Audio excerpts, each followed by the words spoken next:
حالات اچھے نہیں ہیں تو ان کے لیے حالات خراب ہوں گے، ہمارے لیے تو موقع ہے، یا ہم غازی ہوں گے یا ہم شہید ہوں گے۔ تو یہ ہمارا پاکستان اور ہندوستان کا جو ایک آپس کا جنگ کا تعلق ہے، تو کیا غزوہ ہند کا اس سے کوئی ہے ریلیشن لینا دینا؟ وہ حضور اکرم صلی اللہ علیہ وسلم نے جس غزوہ ہند کا حضرت ابو ہریرہ اور صحابہ کرام سے وعدہ لیا، تو آج موقع ہے کہ ہم اس میں حصہ لیں۔ ان گروپس کے حوالے سے آپ کیا کہیں گے، اور وہ کس کس گروپ پہ ہم غزوہ ہند کا اطلاق آخر کریں گے؟ بہت سارے لوگ ایسے ہیں اس وقت میں جب زخمی ہو جاتے ہیں تو ان کا علاج بمبئی اور دلی میں ہوتا ہے، جو ہندوستان کے ساتھ بیٹھے ہوئے ہیں، چاہے وہ خاموش بیٹھے ہوئے ہیں، اندر سے مدد کر رہے ہیں یا کھل کر مدد کر رہے ہیں، میرے خیال میں ان کو شرم آنی چاہیے اس بات سے۔ السلام علیکم ورحمۃ اللہ وبرکاتہ۔ ناظرین محترم، حضرت استاد صاحب کے ساتھ کچھ سلسلے ابھی الحمدللہ آپ دیکھ رہے ہیں، جو ملکی حالات ہیں، بین الاقوامی حالات ہیں، خاص طور پہ اس وقت پاکستان اور انڈیا کی جو کشیدگی ہے،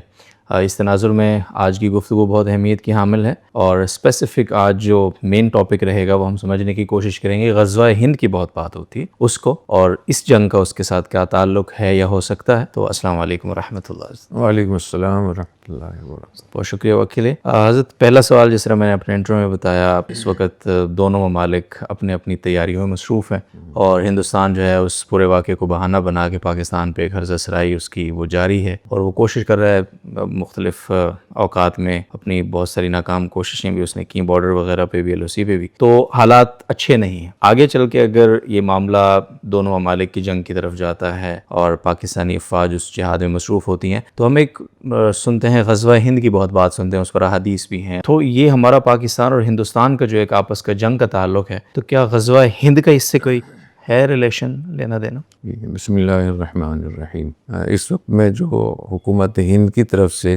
جو اعلانات ہو رہے ہیں، جو جنگ کی پورا ایک ماحول انہوں نے بنایا ہوا ہے، اس پر پہلے بھی بات ہو چکی ہے کہ یہ بالکل سراسر ایک جارحیت ہے اور ان کو کسی بھی طرح یہ حق نہیں ہے، لیکن اس کے جواب میں اس کی تیاری کے لیے اپنے آپ کو، پاکستان کو تیاری کرنی چاہیے، اور تیاری ہو رہی ہے الحمدللہ۔ اور ان کے لیے تو یہ جنگ ہوگی، جی، ہمارے لیے جنگ نہیں ہے، جہاد ہے۔ صحیح۔ اور جہاد ایک مقدس جنگ کو کہتے ہیں، جس کی فضیلت قرآن میں 400 سے زیادہ آیات ہیں، اور نبی کریم صلی اللہ علیہ وسلم کی جو سیرت طیبہ ہے، اس میں نبی کریم صلی اللہ علیہ وسلم نے 8.5 سالوں میں 27 جنگوں میں خود آپ نے قیادت کی ہے، اور 56 جنگوں کے لیے آپ نے لشکر بھیجے۔ گویا 10 سال میں یا 8.5 سال میں 83 جنگوں کا آپ نے حصہ لیا یا آپ نے لشکر بھیجے۔ تو مسلمان کے لیے بہت بڑا موقع ہے کہ جہاد میں حصہ لینے کا، اور خاص طور پہ غزوہ ہند کا۔ غزوہ ہند سے متعلق ہمارے محدثین نے باب ما جاء فی قتال الہند، یہ بھی عنوان قائم کیا ہے، باب ما جاء فی غزوۃ الہند، ہندوستان سے جنگ کرنے کی کیا فضیلت ہے۔ تو 4 روایتیں اس بارے میں آتی ہیں۔ ایک روایت حضرت ثوبان رضی اللہ تعالیٰ عنہ کی ہے، جس میں یہ فرمایا آپ نے کہ اصابتان من امتی احرزہم اللہ من النار، میری امت کے 2 گروہ ایسے ہوں گے جن کو اللہ تعالیٰ جہنم سے آزاد کرے گا۔ اصابت تغزو الہند و اصابت تکون عیسی ابن مریم علیہ السلام، وہ جماعت جو ہندوستان سے جہاد کرے گی، وہ جماعت بھی جہنم سے آزاد ہوگی، اور جب جہنم سے آزاد ہوگی تو اس کو مطلب ہے کہ ان کو جنت کی بشارت ہے۔ اور وہ جماعت جو عیسیٰ علیہ السلام کے ساتھ ہوگی، یہ کتنی بڑی فضیلت ہے، اور یہ روایت صحیح ہے۔ تو غزوہ ہند کون سی لڑائی اس میں شامل ہوگی؟ تو حضرت مفتی شفیع صاحب رحمۃ اللہ علیہ کے اور حضرات نے لکھا ہے کہ قیامت تک جتنی بھی ہندوستان سے جنگیں ہوں گی، وہ غزوہ ہند کی ان کو بشارت ہوگی،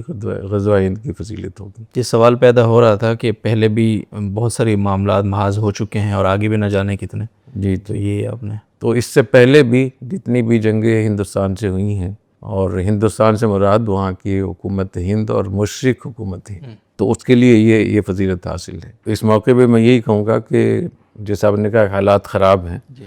تو ان کے لیے حالات خراب ہوں گے، ہمارے لیے تو موقع ہے، یا ہم غازی ہوں گے یا ہم شہید ہوں گے۔ ہمیں تو ہر صورت میں فائدہ ہی فائدہ ہے، نقصان نہیں ہے کسی بھی صورت۔ جی، ایک روایت تو یہ ہے، جی، اور دوسری روایت یہ ہے، حضرت ابو ہریرہ رضی اللہ تعالیٰ عنہ فرماتے ہیں، وعدنا رسول اللہ صلی اللہ علیہ وسلم غزوۃ الہند، کہ حضور اکرم صلی اللہ علیہ وسلم نے ہم سے وعدہ لیا تھا کہ تم غزوہ ہند میں شریک ہو گئے۔ فرمایا فإن أدركتها أنفق فيها نفسی و مالی، اگر مجھے موقع مل گیا غزوہ ہند میں شریک ہونے کا تو میں اپنی جان بھی خرچ کروں گا، جان بھی لگاؤں گا، مال بھی لگاؤں گا۔ فإن أقتل كنت من أفضل الشهداء، اگر میں مارا گیا تو افضل الشہداء میں سے۔ وإن أرجع فأنا ابو ہریرۃ المحرر، تو اگر میں واپس لوٹا تو میں ابو ہریرہ ہوں گا جو جہنم سے آزاد ہوں گا۔ تو حضور اکرم صلی اللہ علیہ وسلم نے جس غزوہ ہند کا حضرت ابو ہریرہ اور صحابہ کرام سے وعدہ لیا، تو آج موقع ہے کہ ہم اس میں حصہ لیں۔ اس لیے پاکستان کے لیے، پاکستان کے افواج کے لیے، پاکستان کے عوام کے لیے یہ بہت بڑا موقع ہے کہ حضور اکرم صلی اللہ علیہ وسلم کے اس وعدے کو ہم پورا کریں، اور اگر ہماری وہاں جان جاتی ہے تو اس سے بہتر کیا اپنی اس جان کا مصرف ہوگا۔ اور ایک روایت میں کنتم من خیر الشہداء، اور ایک روایت میں ہے کنتم من افضل الشہداء، تم عام شہید نہیں ہوں گے بلکہ افضل الشہداء میں سے ہوں گے، یعنی امت کے وہ شہید جو اعلیٰ درجے کے، اس میں یہ آدمی یہ لوگ شمار ہوں گے۔ تو دوسری روایت یہ ہے۔ تیسری روایت یہ ہے کہ آپ نے ارشاد فرمایا، یہ بھی حضرت ابو ہریرہ رضی اللہ تعالیٰ عنہ سے روایت ہے، لا یغزون الہند منکم جیش یفتح اللہ علیہ، کہ تم میں سے ایک لشکر ہندوستان سے جہاد کرے گا، اللہ تعالیٰ ان کو فتح عطا فرمائیں گے، فَيَأْتُوا بِمُلُوكِهِمْ مَغْلُولِينَ بِالسَّلَاسِلِ، پھر وہاں کے حکمرانوں کو وہ گرفتار کر کے لائیں گے اور ان کو زنجیروں میں جکڑ کے لائیں گے، اور یغفر اللہ ذنوبہم، اللہ تعالیٰ ان کے گناہوں کو معاف فرمائیں گے، فَيَجِدُونَ فَيَنْصَرِفُونَ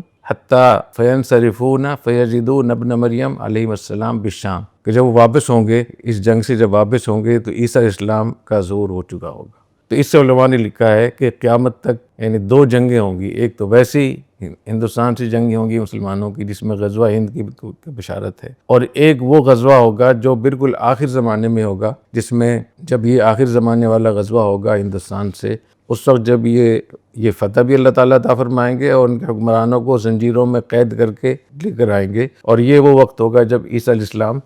کا ظہور ہو چکا ہوگا، نزول ہو چکا ہوگا۔ چوتھی روایت اسی میں یہ ہے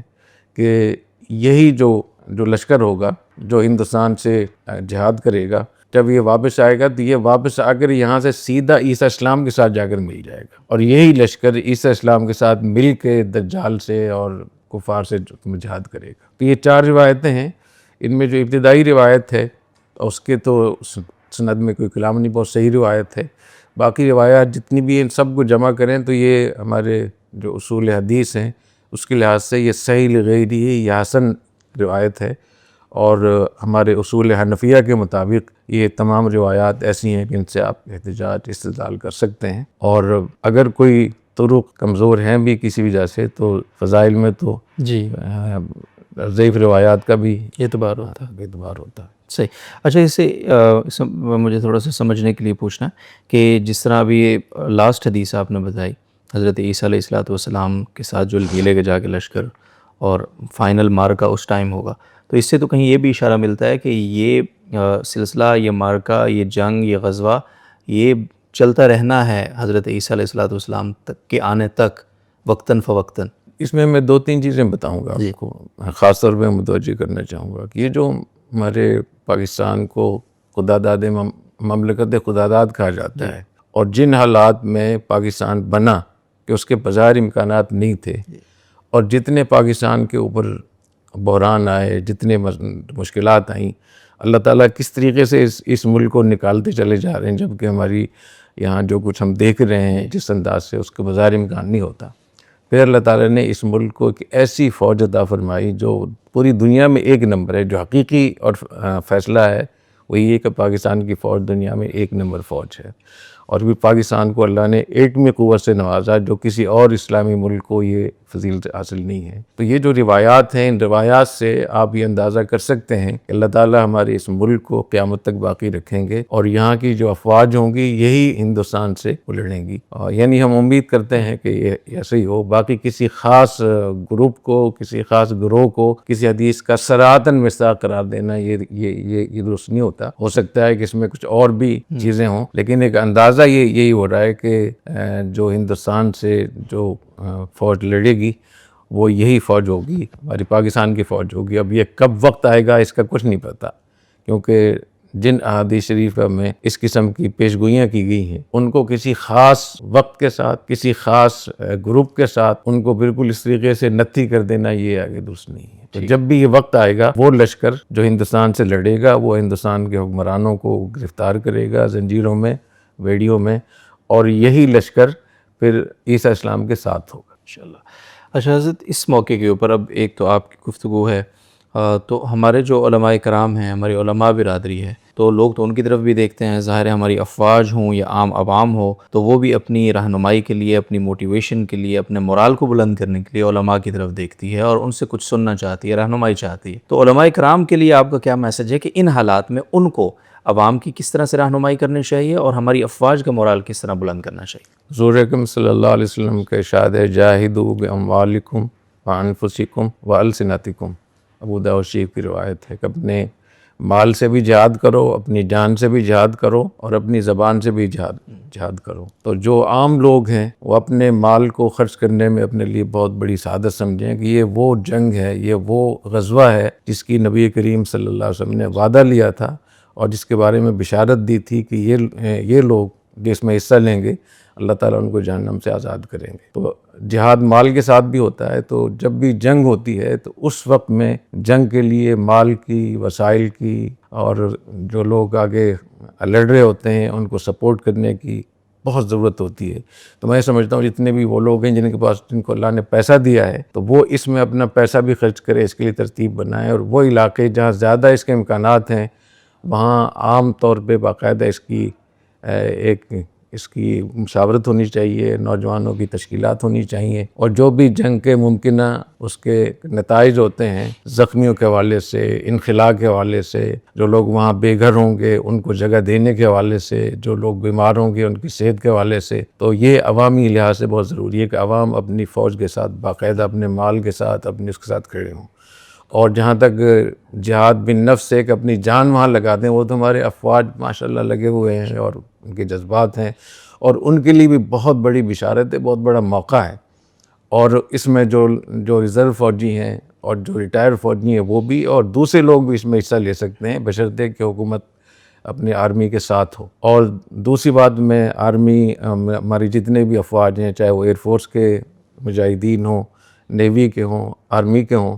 تو میں ان سے یہ بھی درخواست کروں گا کہ حضور اکرم صلی اللہ علیہ وسلم کی سنت سے اور جہاد کی سنن میں سے یہ بھی ہے کہ جب بھی جہاد کا اور جنگ کا موقع ہو تو اپنے اس عزم کو، اس کی تجدید نو کرنی چاہیے۔ حضور اکرم صلی اللہ علیہ وسلم کے ہاتھ پہ جو بیعت ہوتی تھی تو اس میں ایک بیعت الجہاد بھی تھی جو بیعت رضوان میں بھی ہوئی، اور بہت سارے مواقع میں تو بیعت الموت بھی اس کو کہتے ہیں کہ ہم مر جائیں گے پیچھے نہیں ہٹیں گے، بیعت الصبر بھی کہتے ہیں کہ استقامت ہم ڈٹے رہیں گے، اور بیع علی اللہ یفر یہ نام بھی ہے اس کا، اور بیعت الجہاد بھی ہے۔ تو 4 نام احادیث میں آتے ہیں۔ تو اس موقع پہ اپنے کمانڈر کے ہاتھ پہ بیعت کرنا، یا اپنے عزم کا اظہار کرنا، یا آرمی چیف کے ہاتھ پہ بیعت کرنا، اپنے عزم کا اظہار کرنا، یہ اس جہاد کی حیثیت کو اور اس جذبے کو بہت دوبالا کر دے گا۔ تو میں اس موقع پہ اپنی افواج سے اور ان کے جتنے بھی کمانڈر ہیں ان سے میں کہوں گا کہ اس موقع پہ دوبارہ سے، چونکہ فوج میں جتنے بھی لوگ ہوتے ہیں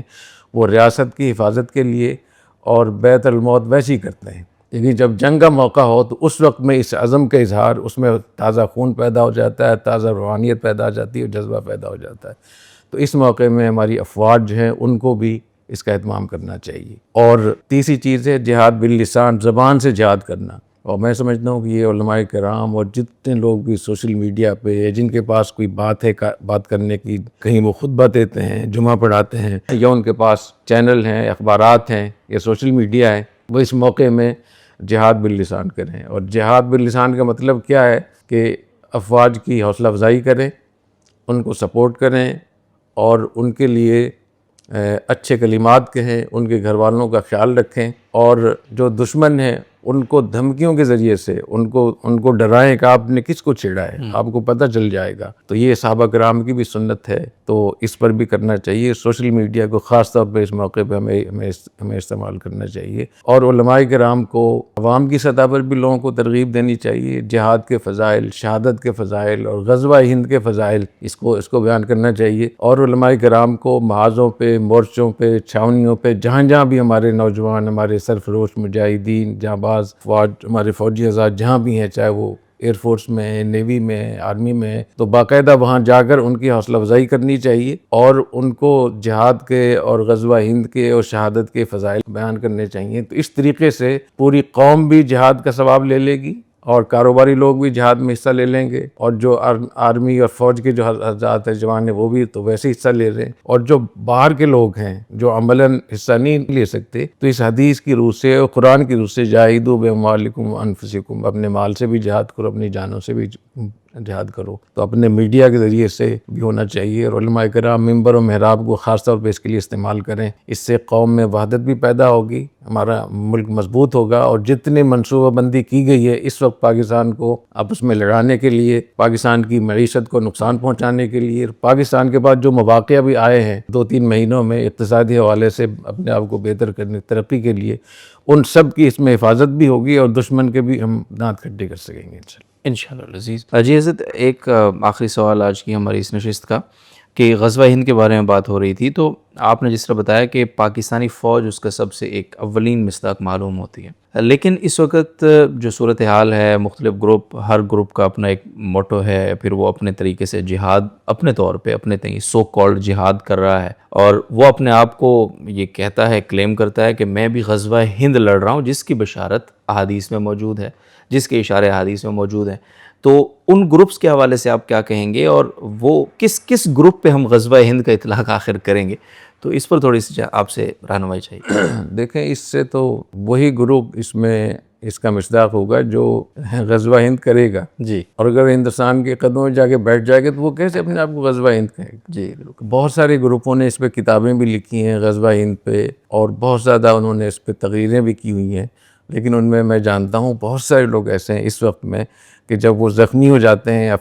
پاکستان پہ جب حملے ہوتے ہیں، کہیں جب زخمی ہو جاتے ہیں تو ان کا علاج بمبئی اور دلی میں ہوتا ہے، اور بعض لوگ 1 کروڑ انڈین روپے کے برابر ان کا علاج مفت میں ہوتا ہے۔ تو اس بات کو سوچنا چاہیے کہ وہ کون سا لشکر ہے جو ہمیشہ ہندوستان سے باقاعدہ ایک جنگ کی صورتحال میں ہوتا ہے، اور کبھی بھی وہ اس بارے میں بحیثیت ادارے کے ہندوستان سے کبھی انہوں نے وہ نہیں کی، اپنے آپ کو نیچے نہیں انہوں نے دکھایا۔ اور کچھ لوگ وہ ہیں جو باتیں تو انہوں نے بڑی بڑی کی ہیں، کتابیں بھی لکھی ہیں، تقریریں بھی کی ہیں، لیکن آج وہ کہاں بیٹھے ہوئے ہیں، کس کے ساتھ بیٹھے ہوئے ہیں؟ اور ابھی جیسے ہندوستان نے حملے کا اعلان کیا ہے، تو افغانستان سے اتنی بڑی تعداد میں پوری تشکیل کے ساتھ ایک حملہ ہوا، اس میں 54 لوگ اس میں مارے گئے ہیں۔ تو جو لوگ ہندوستان کے کہنے پر یا اس موقع پر پاکستان پر باقاعدہ حملہ آور ہو رہے ہیں، وہ کس منہ سے اپنے آپ کو کہتے ہیں کہ ہم غزوہ ہند کر رہے ہیں؟ تو جو لوگ ہندوستان سے اس موجودہ حالات میں جنگ کر رہے ہیں یا جنگ کے لیے تیاری کر رہے ہیں، ان کی جارحیت کا جواب دے رہے ہیں،